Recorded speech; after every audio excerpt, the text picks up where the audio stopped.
Kesalahan yang sering terjadi dalam menulis karya ilmiah. Halo Sobat Pena, bagaimana nih kabarnya? Semoga sehat selalu dan jangan lupa untuk semangat berkarya ya. Kali ini kita akan membahas tentang 5 kesalahan yang sering ditemui pas buat karya ilmiah. Tahu kan karya ilmiah itu apa? Ya, itu loh yang sering dilombakan. Selain lomba, laporan, makalah, proposal, skripsi juga termasuk karya ilmiah.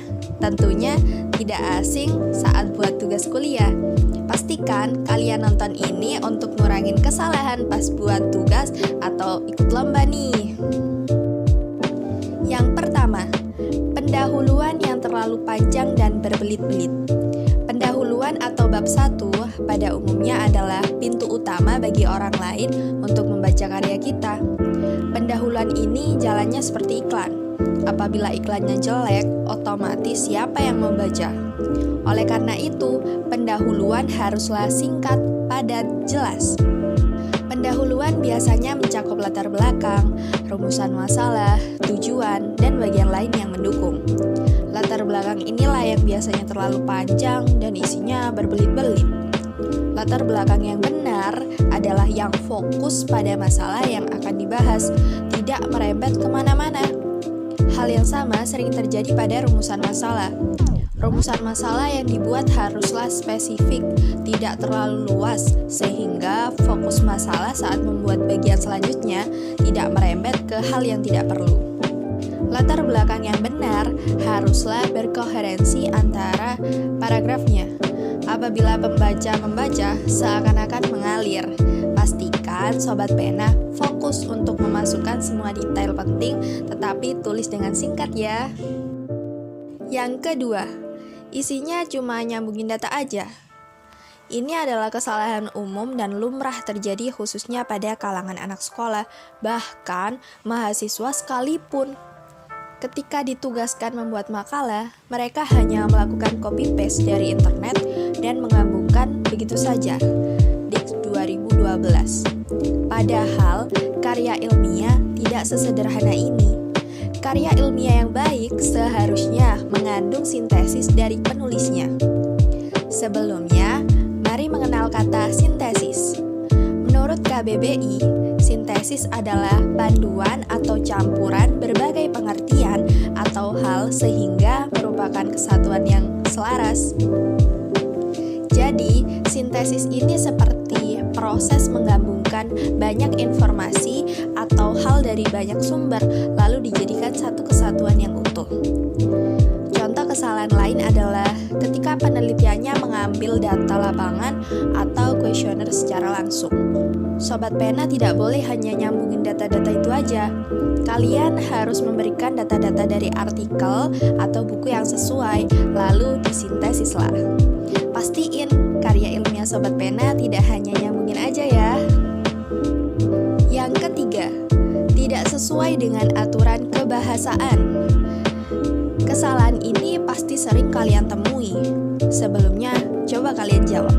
Menurut kalian, kalimat ini sudah benar atau belum?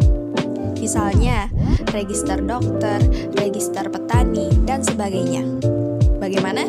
Benar atau salah? Tentu saja jawabannya salah. Kalimat itu adalah kalimat yang tidak bersubjek dan tidak predikat.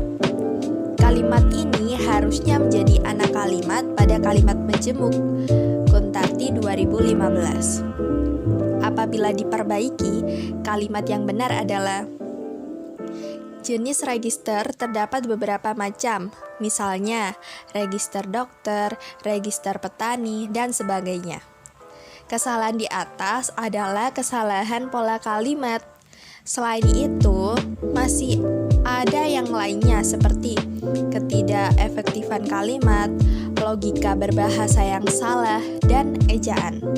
Ejaan ini mencakup tanda baca, penulisan huruf kapital, dan hal yang lain. Pastikan ejaan yang digunakan adalah ejaan yang terbaru ya, PUEBI 2016, bukan EYD. Yang keempat, penulisan kutipan dan daftar pustaka berantakan. Coba perhatikan 3 kalimat ini. Kalimat yang ada di kiri adalah kalimat asli, sedangkan kalimat yang kanan adalah kutipan. Mana yang benar? Kutipan 1 atau 2? Ya, yang benar adalah kutipan 1. Yuk simak terus agar tahu kenapa. Kutipan adalah hal yang krusial bagi sebuah karya ilmiah. Karena sebuah karya ilmiah pasti membutuhkan rujukan serta penegasan untuk memperkuat karya ilmiahnya. Kutipan ada 2 jenis. Yang pertama, kutipan langsung. Jika kita mengutip kalimat yang sama persis atau kata lainnya copy paste, hal itu masuk ke jenis ini. Kemudian yang kedua, kutipan tidak langsung. Jika kita mengutip tetapi mengubah kalimatnya terlebih dahulu atau diparafrase, hal itu masuk ke jenis ini. Pengutipan biasanya diambil dari jurnal, buku, atau karya ilmiah lainnya. Kesalahan dalam mengutip bisa berakibat fatal. Tuduhan plagiat bisa saja menimpa kalian hanya karena kesalahan mengutip, seperti lupa memasukkan tanda kutipan. Tak lupa, Sobat Pena pastikan bahwa kutipan dan daftar pustaka harus sinkron. Semua yang ada di daftar pustaka berarti ada di kutipan. Semua yang ada di dalam kutipan berarti harus masuk ke daftar pustaka. Sobat Pena bisa nih gunain Mendeley atau Zotero yang gratis untuk mempermudah ketika buat kutipan. Di sana Sobat Pena tinggal milih style yang dosen kalian tentuin. Misalnya APA, AMA, Harvard, MLA, Vancouver, semuanya ada di situ. Yang terakhir nih, yang kelima, kesalahan struktur dan format. Struktur dan format ini adalah hal penting yang sering disepelekan. Format karya ilmiah yang sering kali digunakan adalah font Times New Roman, size 12, line spacing 1,5, before after 0. Untuk struktur, tentunya berdasarkan jenisnya. Misalnya, untuk artikel ilmiah itu terdapat judul, abstrak, pendahuluan, metode, hasil, pembahasan, simpulan, dan daftar pustaka. Namun, tidak menutup kemungkinan berbeda ya. Format dan struktur karya ilmiah, khususnya pada lomba-lomba, biasanya ditentukan oleh panitia. Di lomba-lomba itu biasanya ada penilaian khusus untuk hal itu. Nah, itu tadi 5 kesalahan yang sering ditemui saat buat karya ilmiah. Sudah tahu kan apa aja? Sobat Pena bisa terapin nih tips yang udah Min Pena beritahu tadi. Tips tadi dijamin bikin nilai kalian jadi naik saat akan tugas atau ikut lomba. Tentang tips dan trik lainnya, Penakers jangan lupa untuk terus tonton video dari UKM Penalaran agar ilmunya semakin bertambah terkait dunia kepenulisan. Oh iya Sobat Pena, jangan lupa ya tekan tombol like, komen, subscribe ya agar tidak ketinggalan video selanjutnya. Oke, sekian dari aku, sampai ketemu di video berikutnya. Bye!